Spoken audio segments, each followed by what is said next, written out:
Ya son las 8:30 de este martes 21 de enero, justo la transición entre la tarde y la noche. Les doy la bienvenida para que revisemos lo más importante que sucedió en nuestro país y el mundo al estilo de CNN Prime y los titulares que les hemos preparado. La reforma de pensiones inició su discusión en la Comisión de Hacienda del Senado, la que espera el informe de mañana del Consejo Fiscal Autónomo para ver la sostenibilidad de la iniciativa. Desde la oposición aseguraron que ese documento será clave para definir los votos. El ministro de Hacienda, en tanto, indicó que el principal riesgo fiscal ligado a las pensiones es que no se haga nada. Además, polémica generó el recorte en el presupuesto que tendrán las policías, de más o menos 3.000 millones de pesos. La Moneda explicó que esta medida responde a un efecto rebote tras los ajustes efectuados en el Ministerio del Interior. Parlamentarios de diversos sectores calificaron la situación como preocupante debido a la crisis de seguridad en nuestro país. Además, el ministro de Agricultura acusó una posible intencionalidad en el incendio de Los Sauces, donde murieron 3 brigadistas forestales. El secretario de Estado indicó que el origen del fuego podría responder a una pelea entre vecinos. Al respecto, el fiscal regional de la Araucanía no confirmó esta tesis y agregó que la investigación está avanzando. Y en el tema del momento en el mundo, Donald Trump firmó una serie de decretos en su primer día de gobierno. Entre ellos, ordenó una ofensiva contra la migración irregular y retiró a Estados Unidos del Acuerdo de París y de la Organización Mundial de la Salud. Trump también indultó a 1.500 personas acusadas por el asalto al Capitolio. Todo esto y más, aquí comienza CNN Prime.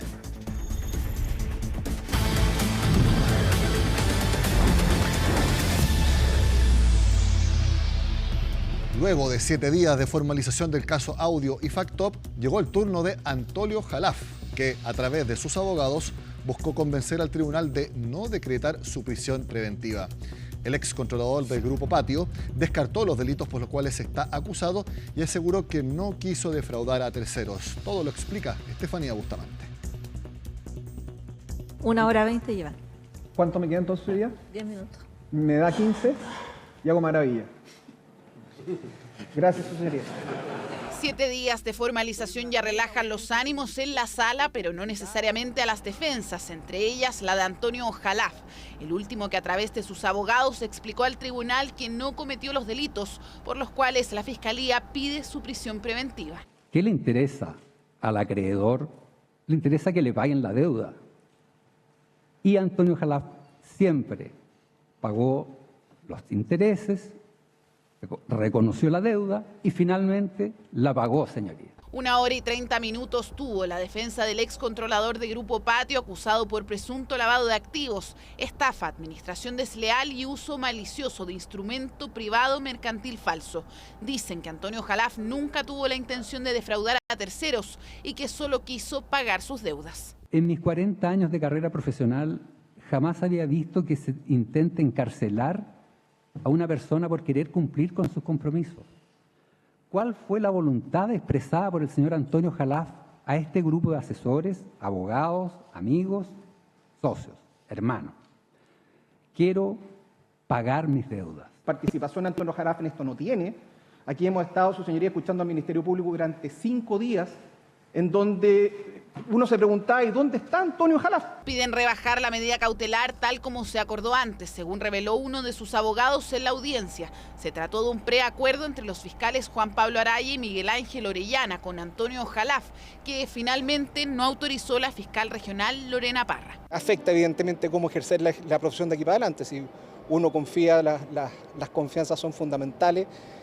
Tanto en la confianza que uno puede tener como abogado para el Ministerio Público como la confianza que pueden tener los fiscales para uno como defensor. Cuando lleve 1:20 les voy a avisar para que puedan ir concluyendo sus ideas principales. Otro punto en tabla fue revisar la prisión preventiva que cumple Daniel Sauer, el socio fundador de FactTop, reformalizado por diversos delitos. Su defensa argumentó que él ha colaborado con la investigación y que no puede hacerse cargo de hechos cometidos por los hermanos Jalaf. Todo lo que pasa en esta causa es culpa de Daniel Sauer. Todo. El fondo estructurado, culpa de Daniel Sauer. Hay que inventar una caja negra, que todavía no aparece la caja negra, culpa de Daniel Sauer. Todo es culpa de Daniel Sauer ahora. Todo. Daniel Sauer, señoría, no va a ser el chivo expiatorio de nada ni de nadie. El Ministerio Público responderá este jueves a los imputados que proponen medidas distintas a las solicitadas. Luego será el turno nuevamente de las defensas, antes de que el cuarto juzgado de garantía resuelva sobre los hermanos Khalaf, dos ejecutivos de Larraín Vial y Daniel Sauer. Según un sondeo de la Cámara Nacional de Comercio, 1 de cada 3 personas reconoce comprar en el comercio ilegal, pese a que el 68% lo asocia a actividades delictivas. Ante esto, alcaldes y representantes gremiales alertaron de los riesgos que conlleva fomentar estas actividades ilícitas, tal como lo cuenta Pablo Figueroa. Ay, tu primo colorado con barba. El quechua lleva más de una década en el Barrio Alto, también tiene una sucursal en Plaza Ñuñoa y sí, esta carta vuelve al barrio Bella Vista. Tenemos muchos clientes que nos escriben que cuando vuelven. Vuelven avalados en la confianza y en unos estudios internos para regresar al barrio Bella Vista. Hay más seguridad en la zona entre las comunas colindantes de Recoleta y Providencia, por ende de a poco los locatarios vuelven. A donde siguen los problemas es en la fiscalización, no en los locales legales, sino en los ilegales. El comercio ilícito sigue siendo la gran piedra. Se puede, hay que, sí, con la ayuda de todos. Esto no va solo de la mano de los que hicieron la inversión, sino también de todos los trabajadores que nos van a apoyar en este nuevo proyecto. Así es, ahí está la clave para que el comercio legal logre no verse devorado por el ilegal. Entregar un buen servicio, esperar que haya un buen ente fiscalizador y un público responsable. Así es porque según la última encuesta sobre el comercio ilícito y contrabando en Chile de la Cámara Nacional de Comercio, pese a que el 68% de las personas asocia estas actividades a hechos delincuenciales, 1 de cada 3 compra en el comercio ilegal. Estas cifras lamentables que hemos conocido el día de hoy creo que nos suponen un tremendo desafío para el mundo público y privado para poder seguir generando instancias de trabajo, herramientas y también algo que he dicho hace mucho tiempo, el de poder generar acciones tácticas que nos permitan tener resultados en corto plazo. Pensando también a la comunidad a que no compre precisamente en este comercio por los riesgos que están corriendo, también avanzar respecto a proyectos de urbanismo táctico que permitan poder evitar que se puedan colocar estas personas ahí y sin duda alguna el poder fortalecer a las distintas organizaciones que tienen que trabajar en conjunto para poder abordar esta problemática que es tan compleja. El análisis fue realizado entre el 22 de noviembre al 6 de diciembre de 2024 y se basó en 576 encuestas autoaplicadas mediante un cuestionario estructurado. El 55% de las personas sostiene que hay una alta presencia de comercio ilegal en el país, una realidad a la cual el gremio de los comerciantes tampoco se hacen los desentendidos. Compite en forma no leal con el comercio establecido, nosotros estamos obligados a pagar patente, pagar imposiciones, impuestos, una serie de cosas, pero también entendemos que nadie está en la calle un día domingo bajo un toldo con 30 grados porque quiere estar. Creemos que hay una necesidad importante ahí, nosotros como comercio establecido y como Federación de Cámara de Comercio de la Región Metropolitana tenemos la obligación de ayudar a formalizarse a esa gente. Hoy día el comercio irregular surge no porque sí, sino hay causa, hay motivo y una de esas tiene que ver con el desempleo, otra tiene que ver con los sueldos de el empleo formal y también por las condiciones en las que se trabaja. La conciliación vía familia y trabajo es importante hoy día y es uno de los costos que está teniendo, por así decirlo, el empleo formal para iniciarse en el empleo informal. Muchas veces asociado no solamente en algunos casos a crimen organizado, sino que también a desórdenes, a riñas, a incivilidades y también a microbasurales que se forman alrededor de estas muchas veces carritos de comida u otras formas de comercio irregular. Dentro de los productos más requeridos por el público, el comercio ilegal están la ropa, los juguetes y claro, los cigarrillos. Que 1 de cada 3 personas compren en el comercio informal tiene múltiples efectos. Hay uno muy importante y actual, en las pensiones. ¿Por qué, dirán ustedes? Por 2 factores principales. Si hay comercio informal, hay trabajo informal. Y el trabajo informal no tiene contrato y una de las cosas es que no paga cotizaciones. Lo otro es que el comercio informal no paga IVA y el IVA es el mayor recaudador de impuestos y de ingresos para el fisco. Y si no hay ingresos para el fisco por ese lado, no hay recursos para la reforma de pensiones que actualmente está en la Comisión de Hacienda del Senado. Una comisión que mañana va a recibir al Consejo Fiscal Autónomo, cuyo informe es crucial para el futuro de este proyecto. Francisca Cárdenas tiene más detalles al respecto. ¿Qué tal? ¿Cómo estás? Muy buenas noches. Sí, todo el mundo político, los distintos parlamentarios, incluso candidatos presidenciales como Evelyn Matei, están muy atentos a lo que va a ser este informe del Consejo Fiscal Autónomo de mañana por la mañana, que va a dar su visión, porque es un organismo técnico, un órgano técnico, un consejo técnico, de cómo va a impactar. ¿Cuál va a ser el impacto fiscal de la reforma a las pensiones en lo que ha sido su tramitación, los detalles de la reforma? ¿Cuál va a ser su impacto fiscal y también si es que los recursos van a dar, digamos, para poder aplicar las distintas iniciativas que son parte de esta reforma previsional? Todos muy atentos a eso.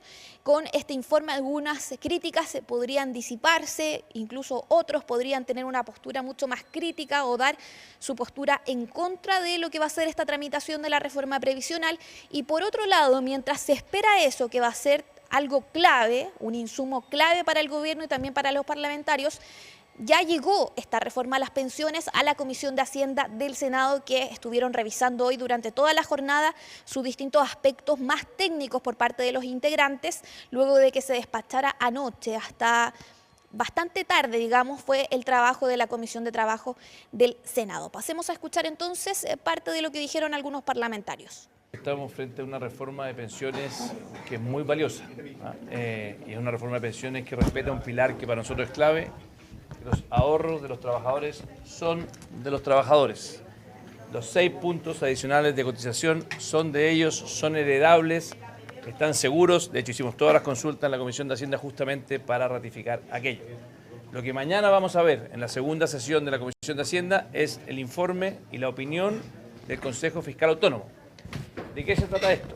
Básicamente de asegurarnos de que el Estado vaya a garantizar que esa deuda que toma el fisco con los trabajadores sea sustentable y se pague íntegramente. Entonces mañana es un día clave para el trámite de esta reforma de pensiones. Mañana concurre el Consejo Fiscal Autónomo a dar su opinión respecto al proyecto de ley. Yo estoy a resolver, a absorber todas las inquietudes, ¿ya? Tengo cierto optimismo, he visto el informe financiero, conversé con el ministro de Hacienda. Hay una persona, una candidata, que ha señalado que si el Consejo Fiscal Autónomo tiene reparos, etcétera, al proyecto, que ella instruyó a sus parlamentarios a rechazar la reforma de pensiones.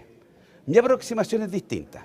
Si hubiera sido ella, si hubiera sido candidato, le hubiera pedido a mis parlamentarios que si el Consejo Fiscal Autónomo tenía algunos reparos, de preguntarle al ministro de Hacienda cómo lo arreglamos. ¿Para qué? Para aprobar la reforma de pensiones, que eso es lo que hay que buscar, aprobar la reforma de pensiones.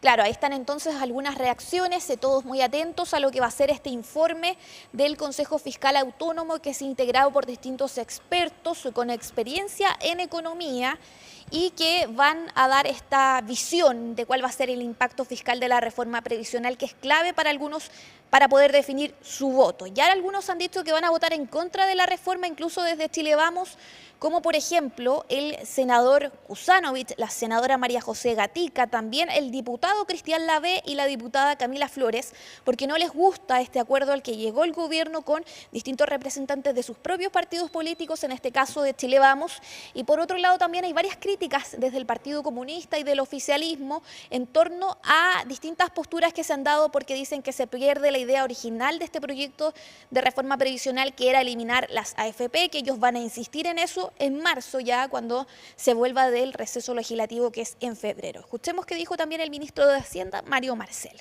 Nosotros confiamos plenamente en la capacidad del Consejo Fiscal Autónomo para tener una opinión bien informada sobre los temas que se le consultan. Nosotros confiamos en el diseño que hemos hecho, y es lo que hemos presentado ahora a la Comisión de Hacienda.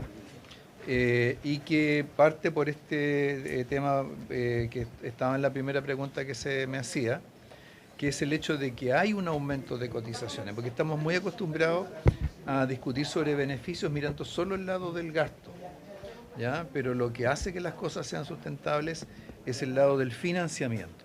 Ahí están entonces las distintas reacciones. Nos vamos a quedar muy atentos al trabajo que va a continuar en la Comisión de Hacienda del Senado, que es más técnico, que debe ser un paso breve por ahí, lo que va a tener la reforma, dicen algunos, y luego va a pasar el jueves a Sala del Senado. Ya el viernes y sábado se ha confirmado que se va a dar una sesión extraordinaria ambos días para poder tramitar la reforma ya en un tercer trámite constitucional, que sería el último, además, si es que no hay muchas diferencias. Ahí ya se iría a una comisión mixta y se extendería esta discusión para la próxima semana, que estaba calendarizada como semana distrital. Y ahí la única opción para el Ejecutivo sería que el presidente recurra a esa potestad constitucional de poder citar al Congreso para que vengan a votar los distintos parlamentarios, en este caso los diputados, y estarían obligados a venir a votar la reforma. Mañana a esta hora en CNN Prime, personalmente les contaré en detalle qué fue lo que dijo el Consejo Fiscal Autónomo, que como les digo, va a determinar gran parte del futuro de la reforma de pensiones. Bueno, la idea del gobierno de crear un inversionista estatal en este mismo sistema ha generado críticas y también ha puesto incertidumbre en el acuerdo. Natalia Muñoz nos cuenta de qué se trata esta idea que ya había sido barajada en la última administración de Sebastián Piñera. Es despachar este proyecto de ley, cumplir con los acuerdos y después ya la historia dirá lo que sigue después. Sabemos que vamos a ingresar a algún tipo de entidad pública que permita que las personas puedan efectivamente tener libertad de elegir. Así el gobierno abre la puerta a que en marzo ingrese uno de los puntos que quedaron fuera de la reforma de pensiones, un proyecto para instalar en el sistema un inversionista estatal, idea que no convence a la oposición. Eso no está en este proyecto, quiero ser súper claro, no está. Entonces a mí me sorprende cuando uno está haciendo un esfuerzo entre todos por mejorar un mejor sistema y que se planteen temas que no están dentro del acuerdo, que se ha resuelto algo diferente. Así que yo hago un llamado a cuidar el acuerdo. Este inversor público que el gobierno propone pone en riesgo el acuerdo porque todo derivaría en un sistema finalmente estatal con la licitación de stock y también con el administrador público que viene aprobado desde el Senado. El principio de un inversionista estatal para competir con las AFP fue una idea del Ejecutivo, que se analizó en la mesa técnica de pensiones, donde fue descartado. Las razones: lo primero es que si uno establece una licitación de stock de afiliado, no puede participar un inversor público en esa licitación porque sería juez y parte. Y además puede dañar las condiciones de competencia porque un inversor público podría no competir en igualdad de condiciones con el inversor privado, en el sentido de que podría ofrecer comisiones que están subsidiadas por el Estado. Existen riesgos para la competencia. ¿Quién podría asegurar, por ejemplo, que el inversor estatal no se postule subsidiado a las licitaciones? Podría llegar a agarrar un porcentaje del mercado demasiado significativo. Esta posibilidad se descartó. Pero según el Ejecutivo, con la entrada de un ente estatal al sistema, como por ejemplo una filial de Banco Estado, se podría generar un sistema más abierto, competitivo y transparente, algo que incluso fue barajado en el último gobierno de Sebastián Piñera. Sí podría hacerlo y nosotros efectivamente hemos mirado el caso de negocio, nos parece sumamente atractivo, es básicamente muy atractivo, muy evidente que Banco Estado debiese estar en ese negocio, dado que tú igual tienes que garantizar de que esto está manejando recursos públicos, por lo tanto tiene que ser un negocio atractivo. Hemos analizado ambas cosas, el banco puede hacerlo y el banco puede hacerlo responsablemente. El Banco Estado tiene toda la experiencia, tiene toda la historia, tiene los clientes y tiene la expertise para poder hacer inversiones como corresponde. Yo creo que ahí no estamos perdiendo una oportunidad. A esto se suma un gestor de cuentas público que permitirá al Instituto de Previsión Social gestionar las cuentas de los afiliados. Esto sí en las indicaciones que ya aprobó la Comisión de Trabajo del Senado.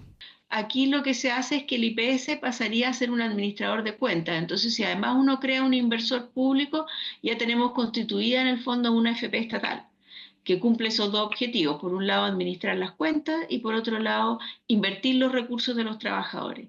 Yo creo que ninguno de los dos se justifica. este anuncio de alguna manera daña las confianzas que se fueron construyendo durante el proceso. Confianzas que según la titular del trabajo no fueron dañadas. Lo que pasa es que el acuerdo no trató sobre esos temas. Lo que estamos ahora concentrados en sacar adelante el acuerdo, que es muy valioso para el país. Sin embargo, desde Chile Vamos hay molestia, asegurando que se genera problemas a los oferentes en el mercado en un proyecto que quedará a criterio del gobierno si es que se presenta en marzo. La revelación de conversaciones por WhatsApp entre la diputada Catalina Pérez y quien fuera su pareja, Daniel Andrade, levantaron nuevamente la controversia en medio de la indagatoria por el caso Democracia Viva. Tuvimos la oportunidad de conversar esta tarde en forma exclusiva con la parlamentaria. Los invitamos a ver la entrevista que realizó Ivo Goich. Quería preguntarle por cuáles eran sus intenciones, cuál era la motivación que tenía para que esa oficina específicamente tuviese un logotipo de Democracia Viva en momentos donde ya se había conocido este caso públicamente. Usted pidió que contratara gente para mejorar la página web, que tenga más contenido esa página web. Si necesitan más plata, tenemos, que no se preocupen por eso. Se lean estos mensajes y llevar papeles, que parezca un lugar de trabajo. Esa oficina, efectivamente, diputada, ¿era una oficina? ¿Usted conocía esa oficina, efectivamente? A ver, Ivo, primero quizás un marco más general, no solamente ese mensaje, sino que hay muchos mensajes en la carpeta de investigación que son muy posteriores, sí, a la suscripción de los convenios, pero que son mensajes horribles. A mí me... ¿Sus mensajes? Sí, yo leo hacia atrás, digamos, un año y medio después, digamos, eso hacia atrás y no... Es medio fuerte decirlo así, pero como no sé quién es esa persona, me da vergüenza. No tengo otra forma de describirlo. Creo que fue un error, lo dije, pero que no solamente imprudencia, sino que la única explicación que yo me doy en términos de motivación, tratando de reconfigurar un poco lo que estábamos viviendo en ese momento, es como una búsqueda desesperada por buscar proteger a alguien que uno sentía estaba en el corazón de una polémica que hasta ese entonces, en todo caso, para mí era una polémica comunicacional. Y también un temor mío muy fuerte, una desesperación muy fuerte de sentir que se me estaba involucrando en algo en lo que yo no tenía absolutamente nada que ver, no sabía de qué estábamos hablando. Entonces, creo que no hay manera de justificar o explicar, no solamente ese, sino que otros mensajes de ese tiempo, que, insisto, si bien no tienen nada que ver con la fecha de suscripción de los convenios, no son mensajes que den cuenta de un tráfico de influencia o de un fraude al fisco, sí dan cuenta de un descriterio y horror como que yo, insisto, no miro para atrás y más allá del amor que sentía en ese momento y la búsqueda de proteger a alguien, no se me ocurre otra explicación que darte. ¿Usted conocía esa oficina? Había estado en algún momento en esa oficina. ¿Y esa oficina funcionaba como una sede de Democracia Viva? Lo desconozco. No tengo esa información. Entiendo que era el domicilio tributario, me parece, y lo sé porque me parece que el abogado de Daniel Andrade lo señaló así. ¿Pero usted tenía temor de que tocaran la puerta, abrieran la puerta a alguien y se dieran cuenta de que esto era una casa normal y que no había nada relacionado con Democracia Viva? Yo tenía muchísimo temor en ese momento, Ivo, tenía muchísimo temor de estar, insisto, en medio de una crisis que para mí era así comunicacional, era política, pero que me podía involucrar a mí, que estaba involucrando a quien entonces era mi pareja. Había mucha desesperación, creo yo. Y, insisto, no hay justificación posible ni para ese ni para el resto de los horrorosos mensajes que hay en ese periodo de tiempo. Intentaron levantar una fachada de ese lugar antes de que se descubriera.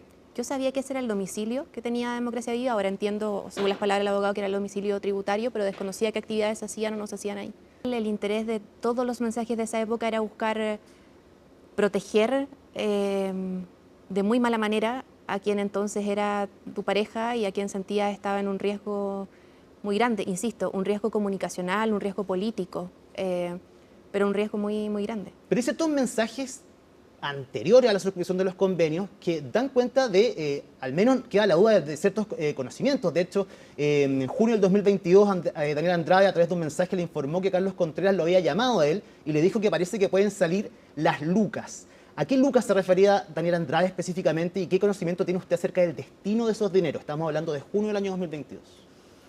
A ver, primero me parece importante, quizá voy a responder tu pregunta, pero quizás aclarar una cosa inicial.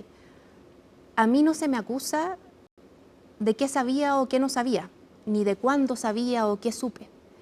A mí en concreto la Fiscalía, como lo conversábamos recién, me acusa de fraude al fisco, me acusa de haberme coludido con otras personas para defraudar al Estado, haber de hecho proveído los medios para que esa defraudación pueda ocurrir. Y no hay absolutamente ningún antecedente, ningún antecedente en la carpeta de investigación que dé cuenta de la existencia de fraude al fisco. Como no lo había del delito de tráfico de influencias, que fue el que se me buscó acusar anteriormente, no lo hay hoy día respecto a fraude al fisco, y no sé qué habrá en mi información ginecológica para que después eventualmente me acusen del delito de aborto, que es lo que entiendo ahora está buscando perseguir la Fiscalía. Yo he dicho lo mismo todo el tiempo, lo dije en la declaración de la Fiscalía, lo dije en una entrevista en noviembre del año 2023. Yo a mediados del año 2022 conocí porque mi pareja me señaló que estaba postulando unos proyectos en Antofagasta, no conocí más que eso. Conocí luego en enero del año 2020, eso en junio del 2022, mediados de año. Porque él le habla de convenios. De hecho, en septiembre del 2022 hay una conversación coloquial entre usted y él, en el que usted le dice, te paso a buscar a cierta hora. Él le dice, no puedo ahora, efectivamente, porque tengo una reunión con Carlos. Estamos hablando de Carlos Contreras, ex Seremi, que recordemos renunció y que también está involucrado en esto. Y posterior a ese le dice, sorry, esto es textual, pero es por el convenio con Carlos. Es súper importante. ¿A qué convenio se refiere? Usted me habló de proyecto, pero él textualmente le habla de convenio. Sí, yo no tenía absolutamente ningún otro conocimiento del que sale en esos mismos chats, que son los mismos, insisto, que yo declaro en la Fiscalía. Respecto de él, yo en la Fiscalía digo, mediados de octubre me parece, y mediados de año, mi pareja de ese entonces me comunica mediante mensajes que tenía distintas reuniones por distintas cosas. Y luego, en enero del año 2023, se nos levanta la primera alerta, se nos consulta, y ahí es donde yo pregunto respecto a la existencia de los convenios, y luego, ya una vez estallado el caso, tomo mayor conocimiento respecto a eso. Esa es la línea de tiempo que yo he sostenido en la Fiscalía, que es concordante con los mensajes que se han conocido en términos de las filtraciones, y que es lo mismo que he sostenido desde el día 1 hasta el día de hoy. Usted dice, bueno, no tenía los detalles, pero ¿no le llamó la atención de que hay un flujo importante de dinero que se podía pasar a esa fundación y que efectivamente la podía afectar a usted como un tema político, a él también, a Carlos Contreras también? Solo para precisar, yo no conocía el monto de los convenios en esa fecha, ni tampoco la modalidad de entrega de los convenios, ni si era una postulación, era una asignación directa, no tenía absolutamente ningún detalle. ¿No le interesaba tampoco saber en qué estaba Daniel Andrade? No sé si no me interesaba, pero yo era vicepresidenta de la Cámara. No era mi principal preocupación indagar en qué estaba mi pareja. Sí, evidentemente sabía en qué estaba trabajando, conocía de su fundación, pero la verdad no sé si era que no me interesaba, pero mi vida comienza a las 6 de la mañana y termina a las 12 de la noche. No es algo que me preocupara en primer orden, pero sí he reconocido, y eso ya lo he hecho también, como un error tremendo, no haber ponderado anticipadamente lo que tú planteas, como que era un error por sí mismo pensar que Daniel Andrade y Carlos Contreras, que dos personas que se conocían no por mí, sino que por el Partido de Revolución Democrática, pudiesen estar generando, por la vía que fuera, algún vínculo, y que eso podía tener una repercusión política o comunicacional importante. Dentro del equipo de la Diputación del diputado Jaime Sáez, sí, se comunican con nuestro equipo y nos consultan respecto de... Romina Neumann, que era mi jefa de gabinete. Nos consultan respecto de los convenios. Eso lo he dicho también en otras oportunidades. En ese momento yo traslado la pregunta a mi casa, se me entregan todos los antecedentes diciéndome en realidad está todo en regla, no te preocupes. En ese entonces, ojo, ya se habían suscrito los convenios. Eso se lo dice Daniel Andrade, ¿está todo en orden? Me lo dice Daniel Andrade. Y ese tema queda hasta ahí. ¿Fue un error dejarlo hasta ahí? Por cierto. ¿Fue un error confiar ciegamente en mi pareja en ese momento? Por cierto. ¿Fue un error no haber indagado más? Por cierto, y es de los más grandes errores que yo he cometido. Pero es luego, cuando la Asociación de Funcionarios, no recuerdo si de la Seremía o del Servio de Antofagasta, comienza a alertar de las irregularidades, supuestas irregularidades, sí, de la Seremía de Vivienda, cuando a mí me llega la alerta y digo, hay una persona externa, hay una asociación de funcionarios que está denunciando que el entonces Seremi se haría valer de la relación que tiene conmigo para obtener o para tratar con los funcionarios. Sí. Eso a mí sí me levanta una alerta importante, y frente a esa alerta consulto en gobierno, consulto a la subsecretaria de Vivienda, lo hablo con el presidente de mi partido y con todo quien se me cruzó desde la bancada en adelante, y pongo la denuncia en Contraloría, independientemente de que vuelva a consultarla a mi pareja y me vuelva a señalar que estaba todo en orden. Que hasta ahí tampoco le llamaba la atención eso. Incluso que su jefe de gabinete se lo había dicho, que es de un compañero de partido, el diputado Sáez, también se levantaron las alarmas de parte de su equipo. Usted siguió confiando solamente en Daniel Andrade, no lo que le estaba advirtiendo el resto, que ya de por sí ya se estaba hablando de montos, usted mismo lo dijo, un contrato con el Estado no son montos sencillos, probablemente sean montos altos. Para usted todavía no había ningún indicio de que algo estaba pasando. ese es el mismo error que yo he reconocido todo el tiempo, Ivo. Es el mismo error que yo he reconocido diciendo, debía haber indagado más. Por cierto que debía haber indagado más. Cuando a mí se me levanta la primera alerta, que es en enero, debía haber preguntado más a alguien que no fuera mi pareja. Debía haber preguntado más. ¿Debía haber confiado ciegamente en mi pareja? No, por supuesto que no. Pero es lo que hice, insisto, y es de los errores más grandes que me valen hasta hoy, el arrepentimiento más profundo que yo he tenido en el marco de mi carrera política e incluso personal. ¿Su equipo tampoco siguió haciendo el seguimiento? Porque Romina Neumann al menos estaba muy interesada y estaba muy alerta acerca de lo que estaba sucediendo. No, en ese entonces terminamos las averiguaciones consultando respecto de la legalidad de los convenios. Se nos explicó que estaba todo en regla, que habían intervenido además no solamente el Ceremi, sino que había seguido el procedimiento regular de la Seremía, y con eso nos quedamos tranquilas y seguimos trabajando hasta que, insisto, nos llega la alerta de la Asociación de Funcionarios. Quiero saber, además, ¿qué conversaciones se borraron? ¿Usted sabe que borró o que Daniel Andrade borró, que trataron de ocultar? Se activó también el cifrado de mensajes, la autodestrucción en ese momento, todo eso está comprobado por la Policía de Investigaciones. ¿Qué mensajes borró y por qué los borró? Si no tenía nada que ocultar, como usted dijo. A ver, y te lo voy a seguir diciendo, y no tengo absolutamente nada que ocultar, y me gustaría partir por varias cosas. Primero, la Fiscalía tiene mi celular porque yo se lo entregué voluntariamente, no porque me lo incautaran, no porque tuvieran que recuperarlo, no porque tuvieran que rearmar una conversación, porque yo se lo entregué voluntariamente. No solamente entregué mi teléfono celular, entregué también mis cuentas corrientes, se levantó el secreto bancario, revisaron mis correos electrónicos, revisaron hasta mis fichas ginecológicas, han revisado todo de mí. Y respecto del periodo de tiempo de tratativas de los convenios, que es el periodo de tiempo investigado, ya sea para el tráfico de influencia o ya sea para el fraude al fisco, no hay un solo mensaje borrado. Ninguno. Todas las conversaciones. Desde el mes de junio. Desde que asume Carlos Contreras, para ser bien precisa, ¿sí? Desde que asume Carlos Contreras como Ceremi hasta noviembre del año 2022, que es la fecha en que podría haber eventualmente iniciado la tratativa del convenio, pese a que la tratativa entiendo que inició en junio del año 2022. Sí, pero desde abril del 2022 hasta noviembre del año 2022, mi celular está íntegro en manos de la Fiscalía. No hay ni un solo mensaje borrado, ni de mi celular, ni entiendo de los demás celulares, respecto del periodo de tiempo. Entonces, para la acusación, y que en esto quiero ser muy clara, porque se confunden mensajes muy posteriores con mensajes del periodo de investigación.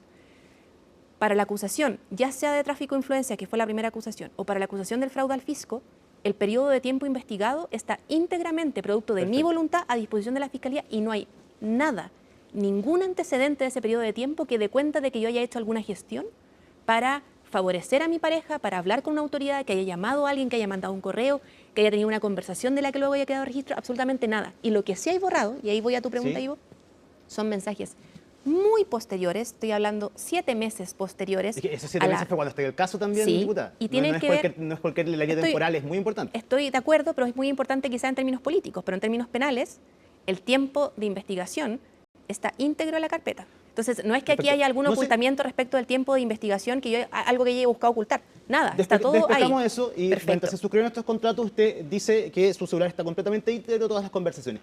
Quiero saber qué fue lo que borró una vez que estalla este caso, que también apunta la PDI, que hay conversaciones cifradas, autodestrucción de mensajes y mensajes borrados de los que da cuenta la Policía de Investigaciones una vez que estalla este caso y, como le digo, en el momento de, por ejemplo, cuando estaban muy preocupados por la Oficina de Democracia Viva, la salida comunicacional también, el periodo de cómo se manejaba en caliente este caso, ese primer mes. Mira, para serte muy explícita, incluso hay mensajes borrados, digamos,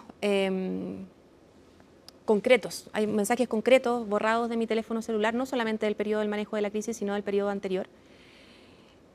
Y yo tomé la decisión de borrar esos mensajes porque yo entregué el único celular que tengo, donde tengo absolutamente todas las conversaciones de el registro de todas las situaciones íntimas que uno tiene con una pareja, todas. Y yo entregué así mi celular. Y efectivamente, borré registro de todas las situaciones íntimas, imágenes o conversaciones personales que yo tenía con mi pareja y que no tenían absolutamente nada que ver con el caso. ¿Y sabes por qué lo hice? Y creo que, en perspectiva, a propósito del festival de filtraciones que lidera la Fiscalía, me parece que era una prevención acertada de mi parte. Porque todo lo que hay en la carpeta de investigación, vinculado o no vinculado al caso, se ha filtrado.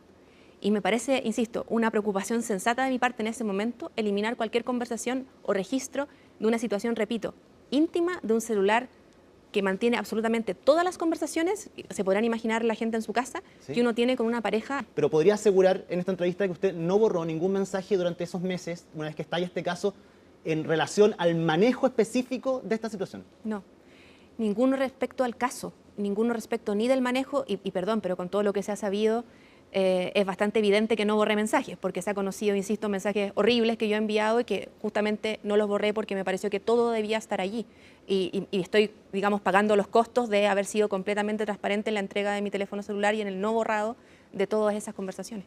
Ahora sabemos que usted efectivamente habló con Miguel Crispi. Esto fue reconocido también por el abogado Guillermo Chaguán de Miguel Crispi en junio en Cerro Castillo. Usted llegó un poco antes a una reunión que había y conversa con él según lo que salió. ¿Por qué mintió cuando se le consultó esto? Yo siempre he dicho y lo voy a volver a decir, cuando yo me entero de las irregularidades que estaban denunciando los funcionarios y comienzo a preocuparme más del caso, más allá de lo que me decía mi pareja de ese entonces, yo decido comunicarme con el gobierno, alertarlo de la información que yo tenía y consultarle qué se estaba haciendo por parte del gobierno. Y esa decisión de con quién me comunicaba la tomé y decidí comunicarme con la subsecretaria y con absolutamente nadie más. Fue la subsecretaria de Vivienda la que me señaló que se estaba realizando un informe, que según la información que ella tenía estaba todo en regla, pero que cualquier cosa en todo caso se iba a seguir los conductos de investigación regulares. Esa fue la única conversación que yo tuve con el gobierno respecto de información o respecto de alertas en cuanto a la situación. Esto previo a que estallara el caso de manera pública. Todo esto me parece que previo a que estallara el caso de manera pública. Después de mantener esa conversación con el gobierno, yo, y en la medida que me fui enterando de los antecedentes, conversé, insisto, con todo quien pude conversar. Alerté a la Contraloría de la situación, conversé con el presidente del partido de lo que estaba pasando, conversé con la bancada y me encontré efectivamente con Miguel Crispi en Cerro Castillo a propósito de un conclave oficialista. Sí, el 14 de junio. El 14 de junio. Y en una conversación donde, tal como ha señalado el abogado, él me señala que, según los antecedentes que él manejaba, que él ya había conversado con la subsecretaria también, no es que yo ya le haya contado nada a él, él ya estaba al tanto del asunto, según los antecedentes que él manejaba, ameritaba que esta situación fuera investigada a fondo. Eso fue todo. Perfecto, lo que pero yo conversé usted se le con Miguel consultó Crispi. directamente, así como lo dice transparentemente ahora, porque ya se sabe. ¿Por qué sabes que le preguntaron y reiteradamente después cuando estaba en tela de juicio el rol de Miguel Crispi, usted no reconoció que efectivamente había conversado con él? ¿Él le pidió que usted no revelara, por ejemplo, que había conversado con él ese día en Cerro Castillo? No fue parte de lo que yo definí como el conducto para informar al gobierno ni para recibir información del gobierno. Fue simplemente una conversación de pasillo en Cerro Castillo en el marco de otra reunión y por lo mismo no me parece relevante para efectos de con quién uno decide, con quién uno toma decisiones en el marco de una crisis, que es con quien correspondía, que es la subsecretaria de Vivienda, y lo voy a seguir diciendo así. La única persona con la que yo conversé para que me informara respecto de la situación y tomar yo decisiones respecto de qué hacer e informarle yo de la misma situación, fue la subsecretaria de Vivienda y absolutamente nadie más. O sea, ¿usted no reconoce que mintió cuando le preguntaron si es que había hablado con Miguel Crispi o Giorgio Jackson previo a que estallara este caso? A mí me parece que he sido clara en lo que he señalado respecto de cómo fue mi manera de comunicarme con el gobierno. Ahora, Pero habló con él. La pregunta que le hacen de la tercera es si habló con otra persona aparte de la subsecretaria y le preguntan directamente por Miguel Crispi y Giorgio Jackson. Y ahora se conoce que usted habló con Miguel Crispi. Para comunicarle al gobierno respecto de la situación, alertarlo respecto a la situación y buscar información respecto a la situación, no. Hablé solo con la subsecretaria de Vivienda. ¿Y de qué habló con Miguel Crispi ese día entonces? De lo Sí, mismo. pues, se puede estar en detalle para saber efectivamente esa conversación. Lamento decepcionarte quizás, pero es exactamente lo mismo que ha señalado el abogado de Miguel Crispi, que no, según los antecedentes que él manejaba, este era un tema que requería ser investigado a fondo. No hay nada más allí que investigar. Y yo entiendo, y perdón, Ivo, que lo diga, pero yo entiendo que hay una búsqueda como por, o que se piensa que hay algo más respecto de Miguel Crispi en los diversos casos, y hoy día en el caso de Democracia Viva. Pero no hay nada más que yo pueda aportar para esa tesis, digamos. Sí, lo que pasa es que no es cualquier persona, es el jefe de asesores del presidente de la República, Sí, un yo presidente de la entiendo. República que estuvo cuestionado meses por el tiempo y forma en que se enteró, que él mismo, dando un punto de prensa, se confunde las fechas, eso hizo que se pusieran todas las alertas ahí. Por eso me parece que, vuelvo al punto y quiero que usted sea sincera y me diga, para usted, ¿mintió o no mintió cuando le preguntaron si había hablado con Miguel Crispi? Yo te voy a responder lo mismo que te respondí recién. Y me parece que siempre he sido muy clara respecto de la decisión que tomé en cuanto a quién le iba a informar de la situación, quién me iba a levantar las alertas y con quién me iba a coordinar en gobierno para conocer del caso. Y ese no fue Miguel Crispi, fue la subsecretaria de Vivienda. Perfecto. ¿Pero habló con él o no habló con él? Creo que el abogado de Miguel Crispi ha sido claro en señalar de que tuvimos un encuentro en Cerro Castillo mucho después de haber hablado con la subsecretaria de Vivienda. Antes que estallara el caso públicamente. Me parece que ya se estaba comenzando a conocer el caso públicamente, si no me equivoco, y que él me comentó exclusivamente que según los antecedentes que manejaba era un tema que meritaba ser investigado a fondo. No hay nada más allí en lo que indagar. Si respecto de eso se quiere hacer una sanción, perfecto, pero no tengo ningún otro antecedente que aportar a aquello. Sí. Es extraño, y reitero el punto, diputada, porque hoy día se conoció también que Miguel Crispi omitió esta información en la comisión investigadora, omitió esta información cuando Fiscalía le consulta por esta conversación con usted. Entonces, llama la atención, y dentro de toda la confusión que existe en este caso, evidentemente no es cualquier conversación y no es cualquier persona, vuelvo a decirle, con quien usted conversó, aunque sea una conversación de pasillo 5 minutos. Y si no había nada detrás de eso, ¿por qué ocultar que conversó con él? Me parece que porque es evidente que que se busca generar, me parece, una doble investigación o dobles interpretaciones a estas alturas de, perdón que lo diga así, pero de casi todo lo que se hace en segundo piso. Y creo que en muchos casos eso tiene sentido y en otros casos no. Y en este caso me parece que no hay más antecedentes que aportar al rol de Miguel Crispi más que lo que ha señalado su propio abogado, que es haberme comunicado que según los antecedentes que él manejaba, era un tema que ameritaba ser investigado a fondo. No hay más, no hay un doble clic que hacer. Esa es la información. De nuevo, si con esa información se quiere emitir un juicio, perfecto, pero no tengo más antecedentes que aportar, ni hay más historia que contar respecto a aquello. ¿En ese momento Miguel Crispi le dio algún tipo de información e indicio que el presidente ya estaba al tanto de esta situación? No lo conversé para nada con él, ni me dio algún indicio de eso. ¿Y usted cuándo supo que el presidente había tomado conocimiento de esta situación? Yo nunca conversé con el presidente de esto, así que, digamos, lo vi por la prensa referirse al caso, pero nunca hablé yo directamente con él. ¿Cómo es tu relación con el presidente ahora? Se lo pregunto porque normalmente yo trabajo en el Palacio de la Moneda, seguimos al presidente en las giras. Usted fue invitada al cambio de mando en Paraguay, fue a Antofagasta también, su región donde es parlamentaria. Me imagino que algún tipo de interacción hubo con el presidente. ¿Ha cambiado su relación con él luego de todo este caso? Él ha sido muy crítico acerca de la situación del caso de convenio. Él sabe efectivamente la crisis que ha causado en su gobierno. El gobierno le ha costado muchísimo reponerse de esa crisis. Sí. ¿Cómo es tu relación con el presidente hoy en día? La relación de una parlamentaria oficialista que va a estar siempre a disposición del gobierno con sus votos y con el liderazgo que tenga en su región para sacar adelante el programa de gobierno. ¿Cambió? No más que eso. No, yo no sé si ha cambiado. En primer lugar, quiero saber qué le parece a usted que se filtren ese tipo de antecedentes personales, ginecológicos suyos, que la tienen en estos momentos siendo investigada también por el delito de aborto.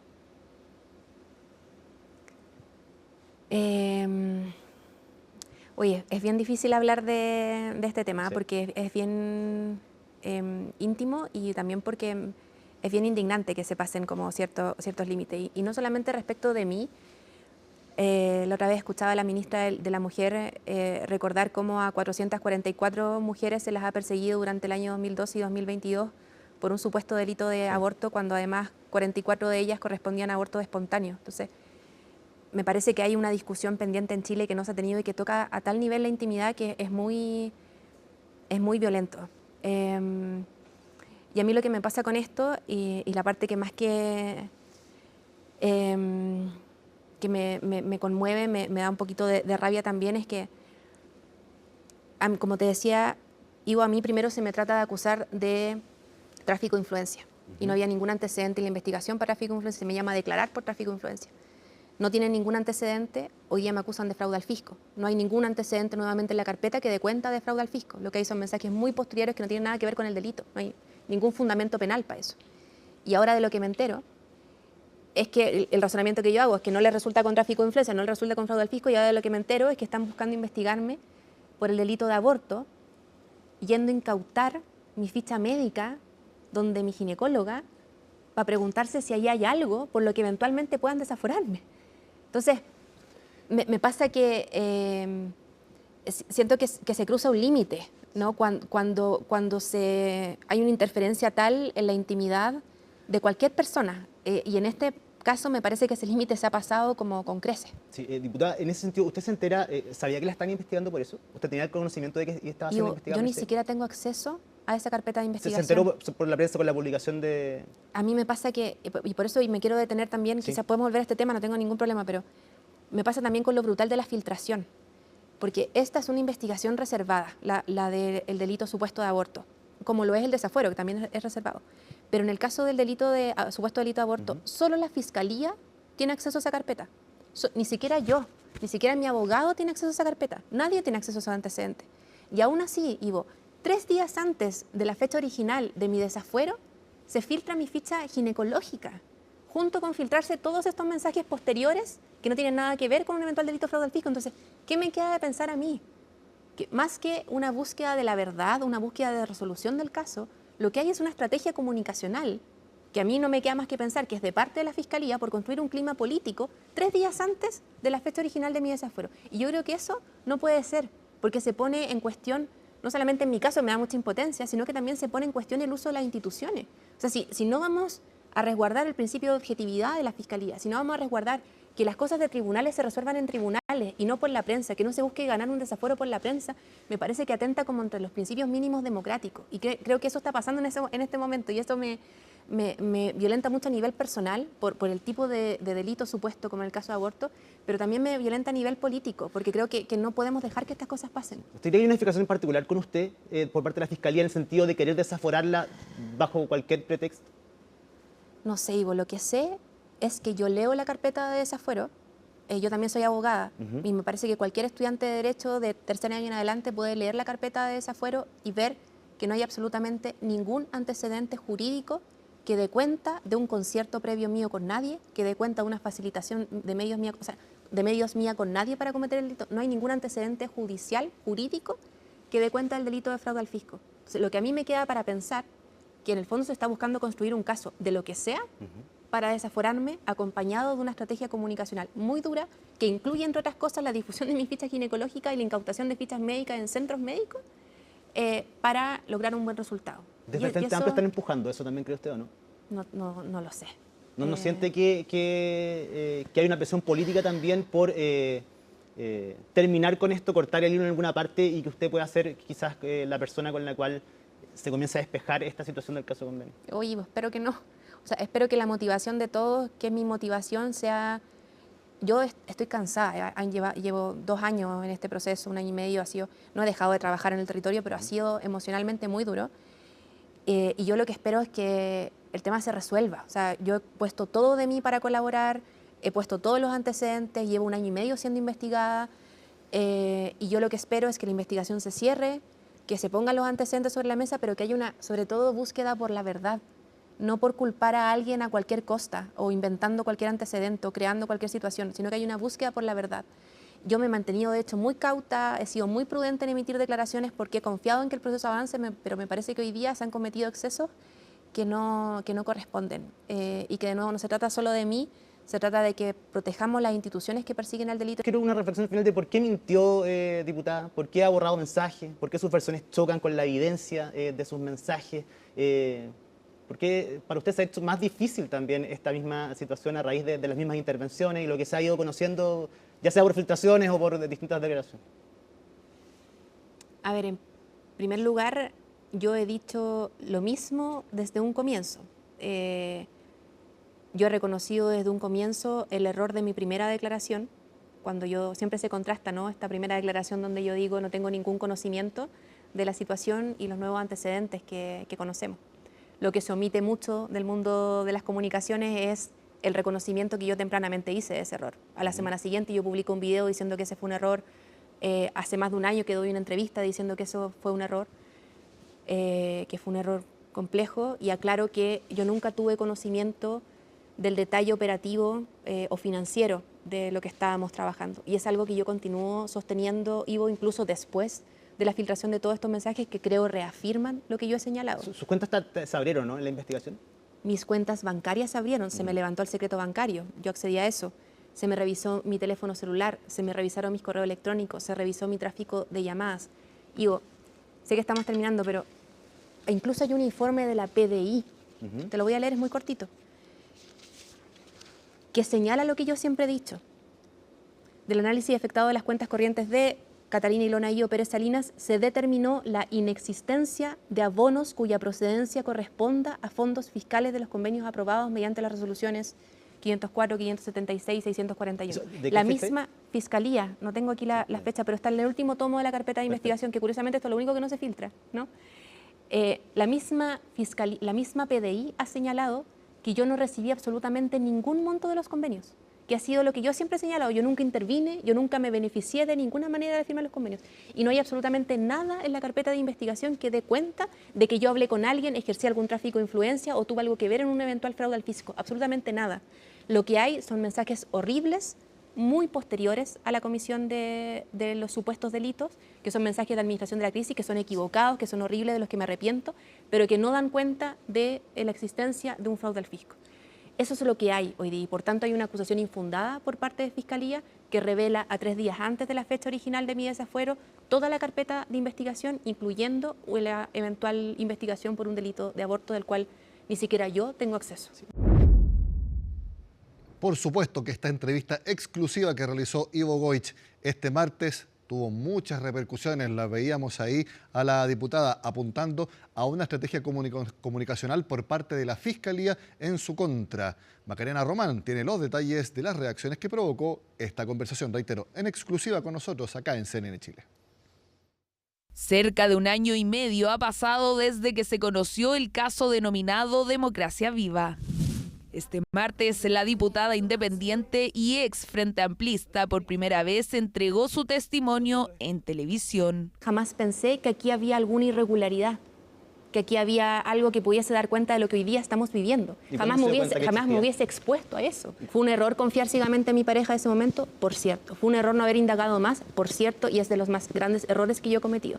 La parlamentaria asegura que siente vergüenza por los mensajes que compartió con su expareja Daniel Andrade, publicados por Canal 13, aunque insiste fueron posteriores a la firma del convenio entre Democracia Viva y el entonces Seremi de Vivienda de Antofagasta. Dani, están apretando por el domicilio de la Ceci. Fueron a grabar afuera y todo. ¿Has hablado con ella? Creo que deberían, si es que no han ido a grabar, ponerle un logotipo de Democracia Viva en la puerta, que haya una oficina habilitada dentro de la casa, cosas así. Ya. Onda para que cuando golpeen la puerta, alguien abra y diga que sí, que ahí trabaja la fundación, que no es un lugar para recibir personas, sino solo una oficina de trabajo. Váyanse para allá y ambienten. Una búsqueda desesperada por buscar proteger a alguien que uno sentía estaba en el corazón de una polémica que hasta ese entonces, en todo caso, para mí era una polémica comunicacional. Polémica que ha provocado una investigación por parte de la Fiscalía de Antofagasta hacia Pérez por eventual fraude al fisco y que además mantiene a su expareja Daniel Andrade en arresto domiciliario total y al ex Seremi Carlos Contreras en prisión preventiva. No hay absolutamente ningún antecedente, ningún antecedente en la carpeta de investigación que dé cuenta de la existencia de fraude al fisco. Yo creo que es un insulto a la inteligencia humana las declaraciones de la señora Catalina Pérez, que hoy día está siendo cuestionada por el propio gobierno y por el Frente Amplio. Fue un descriterio por lo cual sin duda ha tenido que responder y seguramente será la justicia quien determine hasta qué punto esto es un descriterio o constituye algún tipo de falta. En ese sentido nosotros tenemos la responsabilidad también de esperar esos dictámenes y que el proceso judicial avance. Otro de los puntos que alude la parlamentaria es sobre la conversación que mantuvo con el jefe de los asesores del segundo piso, Miguel Crispi.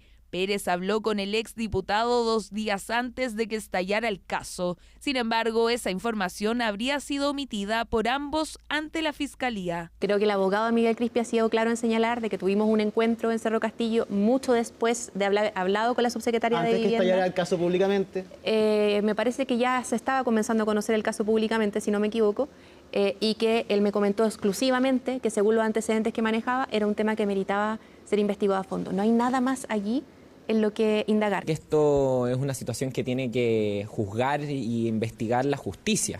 En ese sentido, yo espero que se aplique con todo el rigor la ley como corresponde, que se sancione a quien corresponda y, por cierto, dejar en claro que la diputada ya no pertenece al partido del Frente Amplio. Porque el Frente Amplio ha enfatizado en eso, en que Catalina Pérez dejó de ser parte de la tienda en noviembre del año pasado, aunque el escándalo ya llevaba más de 15 meses. Yo creo que acá simplemente se están lavando las manos, no quieren asumir el problema que tenían con la diputada Pérez dentro del partido. Pérez insiste en que la Fiscalía ha pasado los límites solo con la intención de querer desaforarla. Esto después de que se conociera que se le estaba investigando por el eventual delito de aborto. Es que el razonamiento que yo hago es que no le resulta con tráfico de influencia, no le resulta con fraude al fisco, y ahora de lo que me entero es que están buscando investigarme por el delito de aborto, yendo a incautar mi ficha médica, donde mi ginecóloga, para preguntarse si ahí hay algo por lo que eventualmente puedan desaforarme.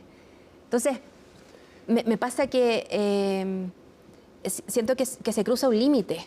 Pretender que acá existe una maniobra política del Ministerio Público y el Poder Judicial tendiente a perjudicarla es socavar la institución del Estado de Derecho en nuestro país. La parlamentaria no respondió sobre el supuesto aborto, ya que se limitó a comentar lo que refiere, según sus palabras, a información de interés público. La conversación se dio a puertas de que se revise en la Corte de Apelaciones el desafuero de la diputada, el cual está fijado para el 10 de febrero. Una nueva polémica se generó por el ajuste presupuestario al Ministerio del Interior, el que afectará directamente a las policías. Desde la cartera explican que se trata de un efecto colateral producido por la rebaja en su partida. Sin embargo, aseguran que será la propia repartición la que absorba dicha disminución. Colomba Eichholz nos entrega los detalles. En todos estos lugares donde hubo excepciones, no hay descuento en el presupuesto propio, pero esto es como un rebote del presupuesto institucional de la cartera. Esa sería entiendo la explicación, pero todo esto es por derivada y correo de la bruja, presidenta. No de la bruja. No, correo... Así trataba de explicar la ministra del Interior, Carolina Toá, la rebaja presupuestaria que afectará a las policías en casi 3.000 millones de pesos para este año, en el marco de la aplicación del ajuste preventivo incorporado en la Ley de Presupuestos 2025. Anuncio que generó sorpresa entre los parlamentarios porque dichas instituciones habían quedado excluidas de los recortes. En lo macro, para cuidar la economía, aprobamos y era razonable un recorte presupuestario de 600 millones de dólares. Sin embargo, al momento de asignarlo, esto no puede ser asignado a la seguridad. Realmente inaceptable que el gobierno esté intentando traspasar los recortes que iban dirigidos al Ministerio del Interior a nuestras policías.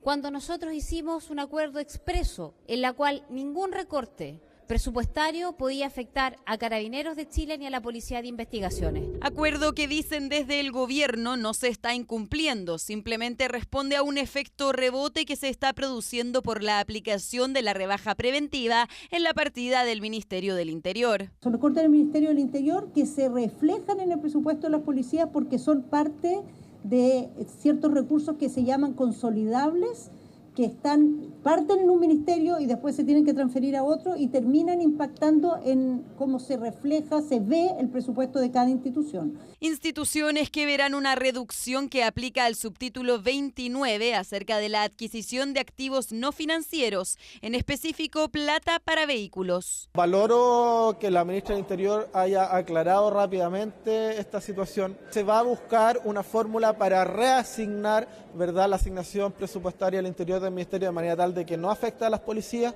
y que se pueda eso impactar en otras áreas, en otros sectores al interior de esta cartera. Misma solución que se le proporcionó al Ministerio Público tras el descontento que generó la rebaja de 7.000 millones de pesos para su operación. Durante el año, como el presupuesto se ejecuta con una serie de normas de flexibilidad presupuestaria, ¿cierto? Es posible, por lo tanto, ir adecuando el presupuesto a las necesidades de las instituciones, siempre dentro de los marcos que permite los recursos del presupuesto del país. Nos vamos muy conformes, tenemos la certeza de que hemos sido escuchados, de que hay claridad respecto a nuestras necesidades y de que, en definitiva, vamos a contar con los recursos necesarios para funcionar. En la reunión que encabezó el Ejecutivo con el ente persecutor también se estableció que para dicha reasignación presupuestaria se coordinará antes a los equipos técnicos de la Fiscalía y Hacienda para revisar las necesidades de la entidad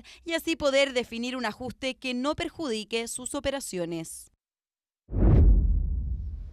Cambiamos de tema en CNN Prime. Las autoridades investigan una posible intencionalidad en el incendio de Los Sauces, donde murieron 3 brigadistas de CMPC.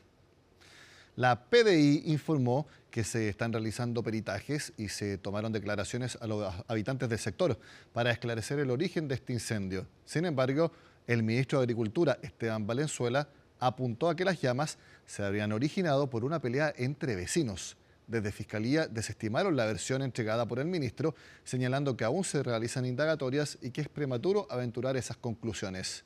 Aún así, desde el Ministerio Público mantienen la tesis de que el incendio se produjo por acción de terceros. Al parecer fue una pelea entre vecinos que termina con alguien provocando un incendio, pero algo que debe corroborar la PDI en primer lugar, la Fiscalía y finalmente la justicia. Por favor, que los chilenos y chilenas no seamos niños chicos. Aquí hay que retar, hay que molestar, hay que llamar al que va subiendo con carbón en días de calor, al que está haciendo un asado y salen las chispas, que la chimenea del quincho, que la gente que no limpia las hojas secas de las canaletas, que el pasto largo por todas partes. Hay que trabajar, atreverse a eso, no cuesta nada.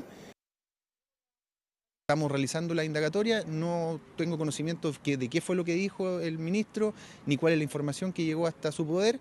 Lo que puedo transmitir es que a nosotros nos corresponde realizar esta indagatoria, estamos trabajando en eso con la Policía de Investigaciones para dar prontamente una respuesta. No voy a hacer comentarios respecto a lo que manifiestan instituciones que no están encargadas de la persecución penal. Nuestra tesis es que en este caso, como en la mayoría de los incendios forestales, hay intervención de personas y por lo tanto tenemos que precisar en qué circunstancias se produjo esta. Hay que cruzar información que no solamente dice relación con el trabajo en el sitio del suceso, de poder precisar dónde está el foco inicial del fuego, sino que también es muy importante la información que entregan los testigos. Es prematuro ahora establecer cuál sería eventualmente la calificación que corresponde a estos hechos. Ahí tiene que tener cuidado el ministro de Agricultura porque tiene tejado de vidrio. Recordemos que hace algunos meses se insinuó que había una colusión en la producción de papas en nuestro país, lo que fue desmentido tajantemente por la Fiscalía Nacional Económica. Vamos a ver entonces qué es lo que sucede en esta nueva acusación que hace el ministro del Agro. Cambiamos de tema porque más de la mitad de la población en Chile dijo vivir en condiciones menos seguras en comparación a las que tenía durante su infancia. Ese fue uno de los principales resultados de un sondeo que evidenció la mayor inseguridad que sienten los chilenos en sus barrios. Una tendencia que se incrementa en mujeres y en sectores más vulnerables. María Luisa Carrión tiene los detalles. El objetivo era comparar la sensación actual de seguridad de adultos de entre 35 y 55 años con la que sentían en su adolescencia, cuando tenían 14 y muy probablemente vivían quizás no solo en otro barrio, tal vez en otra comuna o en otra región. Los resultados vuelven a poner sobre la mesa un tema que no ha dejado de estar en la contingencia, la seguridad. En un estudio de la Universidad Andrés Bello sobre movilidad social se reveló que más de la mitad de la población habita en un sector que percibe como más inseguro que el de su infancia. El mayor descenso en materia de movilidad social vinculado a la seguridad en el barrio está en las mujeres, en los sectores urbanos y en los sectores de menor nivel socioeconómico. Y por lo tanto creemos que es ahí donde hay que poner un particular foco. Es que al analizar los datos por sexo, las mujeres presentan una movilidad descendente, es decir, que pasan de un lugar donde se sentían más seguras a uno inseguro más alta que los hombres. Así esta problemática afecta a un 55% de ellas versus un 48% de ellos. Está claro que hay elementos concretos detrás de estas cifras, delincuencia y narcotráfico entre ellas. Sin embargo, también hay un factor crucial para algunos expertos. Lo que más hemos ido perdiendo es efectivamente el concepto de barrio. Hay muchos estudios que hoy día hablan de que eso es lo que hay que recuperar. Incluso cuando hacemos hoy día conjuntos habitacionales grandes se habla de un ancho de barrio, justamente para que haya un control y un conocimiento de los vecinos. Porque aseguran que lo que falta es una mayor vida de barrio, aquella que permitía conocer a los vecinos, a la persona que atiende en el local de la esquina, generar confianzas, redes de apoyo que al parecer en la actualidad se han ido diluyendo. Comunas que están llenas de edificios, o sea, no hay casa. Antes el hecho de que tuvieras pasaría a regar el jardín hacía que conversaras con tu vecino. Hoy día nada, si te topas con ellos en el ascensor ya es un plus. ¿ya? Y si hay alguno que te saluda, aún mejor. Los niños podían estar solos en los parques, sí, mucho mejor. ¿Y ahora ya no se da mucho Ya eso? no se da. O sea, y acá hay sectores maravillosos como este parque, que los niños deben andar con adultos. Yo que crié 5 hijos, los traía chiquitos al parque a jugar y todo, y ahora no se puede. No, porque yo no traería a mis nietos ahora. No, porque está malo. Al vivir en casa uno jugaba más en las calles, hoy en día uno vive en departamento. Yo con mi hija no la saco tanto a jugar a la calle, más allá de ir a las plazas. Aquí por lo menos hay harto parque, pero en general no hay tanta área verde como para salir. El estudio del Instituto de Políticas Públicas de la UNAF concluye que el problema de la inseguridad está escalando y generando, señalan, un deterioro significativo en la calidad de vida de las familias, principalmente de las grandes urbes, pero los sectores rurales no se escaparían de esta realidad. Lo que se ha disparado es la percepción de temor, la percepción de inseguridad. Y esto es muy razonable en el sentido de que, primero, hoy tenemos delitos más violentos, ha aumentado en particular los homicidios y delitos con arma de fuego. Desde hace ya muchos años que los vecinos incluso se sienten inseguros en sus propios barrios y por eso es sumamente importante poder enfrentar esta realidad y desde los espacios locales, desde los municipios creo que tenemos una oportunidad. Es una manera de poder enfrentarlo a través precisamente de los comités de seguridad, que son organizaciones barriales, acotadas. Fortalecer a las comunidades, pero además pide a los expertos tomar medidas concretas y decididas para abordar el narcotráfico y todas las situaciones que están impactando a las comunidades, afectando su calidad de vida. 20 para las 10 de la noche, hacemos una pausa y al regreso todo el acontecer internacional, por supuesto centrado en el nuevo periodo de Donald Trump en la Casa Blanca. Ya volvemos.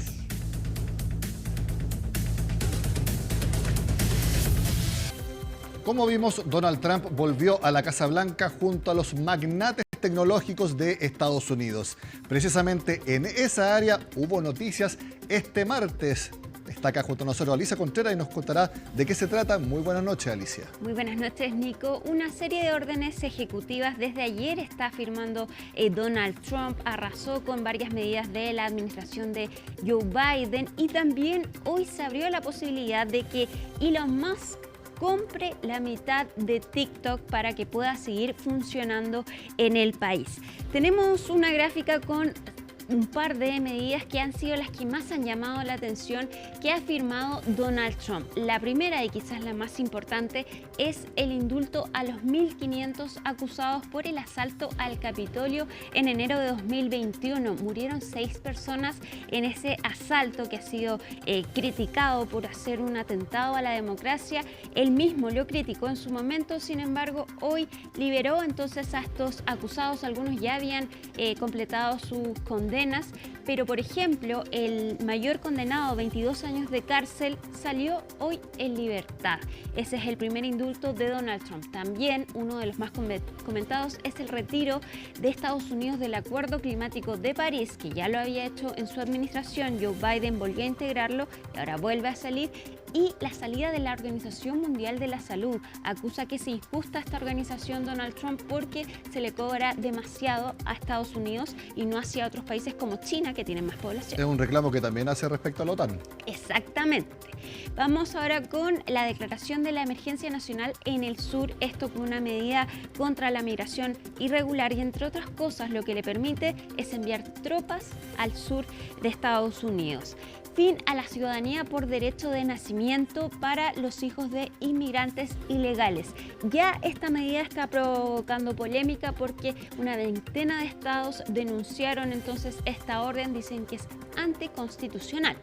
Pausar la prohibición de TikTok, ya lo habíamos hablado antes, y derogar 78 órdenes ejecutivas de Joe Biden. Por ejemplo, Joe Biden había sacado a Cuba de la lista de los países que promueven el terrorismo. Hace pocos días, Donald Trump entonces vuelve a integrar a Cuba a esa lista. E incluyó al Tren de Aragua en la lista del terrorismo. Organización terrorista, exactamente.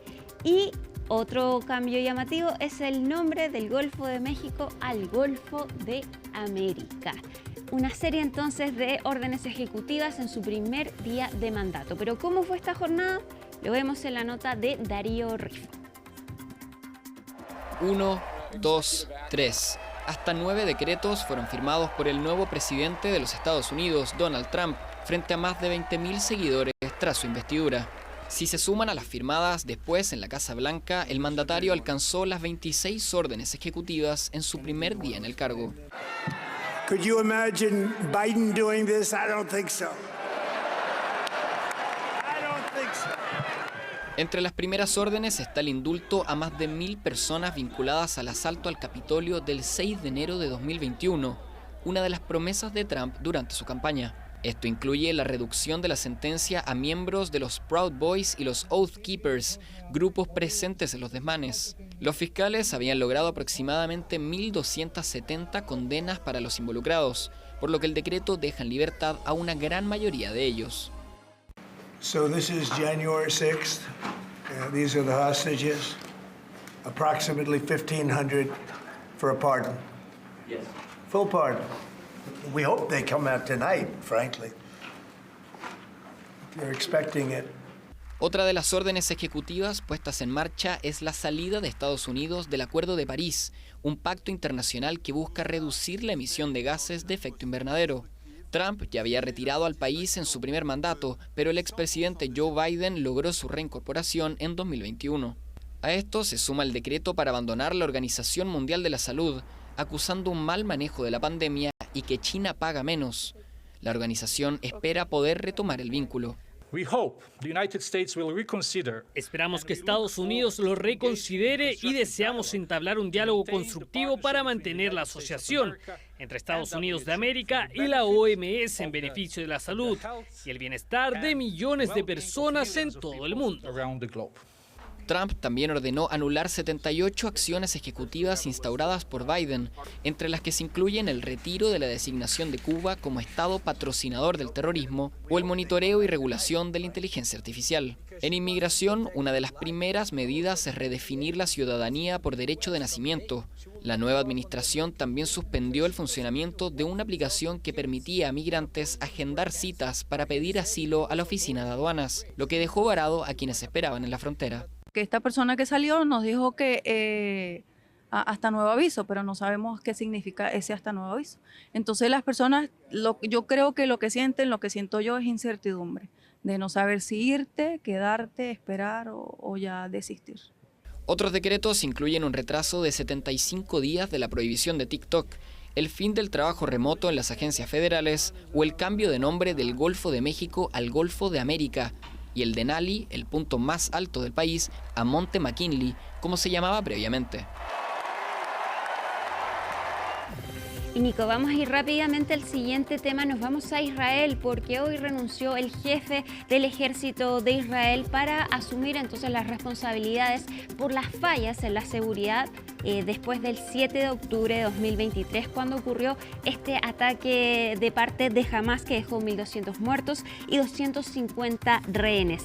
El jefe del ejército presentó una carta entonces a Benjamín Netanyahu, donde le confirmó que el 6 de marzo va a dejar su cargo y va a emitir un informe entonces con las fallas que ocurrieron ese día. Hasta ahora, el gobierno de Israel no ha abierto ninguna investigación estatal respecto de qué fue lo que falló ese día entonces que permitió el ingreso de distintos militares de Hamas y que dejó entonces, que inició además esta guerra que ya lleva 15 meses.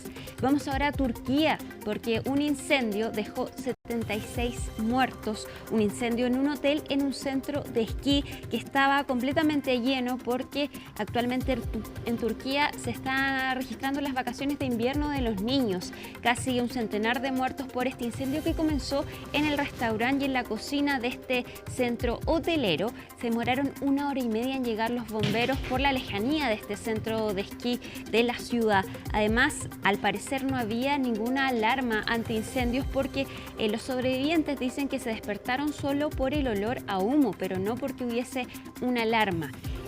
Muchos de ellos murieron ahogados, pero también otros murieron porque ante la desesperación saltaron de los pisos más altos y cayeron entonces al suelo y murieron a raíz de este impacto en Turquía. 76 muertos y al menos 50 heridos. Y vamos a terminar con una noticia del entretenimiento porque Netflix registró un récord de 19 millones de suscriptores en el último trimestre de 2024. Ahora, ¿por qué eso es noticia? Porque anunció Netflix que va a subir sus precios en Estados Unidos, Canadá, Portugal y Argentina. A raíz de esta noticia entonces de que registra un nuevo récord de suscriptores, esto dicen que es principalmente por la emisión de eventos deportivos en vivo y también por el estreno de la nueva temporada de El Juego del Calamar.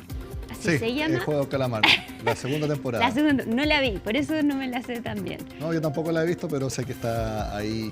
Creo que es la serie más vista en la historia de Netflix, la primera, la Juego del Calamar. Así que lamentablemente eso implica aumento de precios.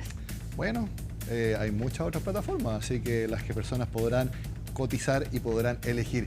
Alicia Contreras, muchas gracias por estar con nosotros. Buenas noches, Nico. Y también muchas gracias a todos ustedes por estar con nosotros este martes 21 de enero. Así estuvo el mundo, así estuvo nuestro país. Somos CNN Chile. Buenas noches.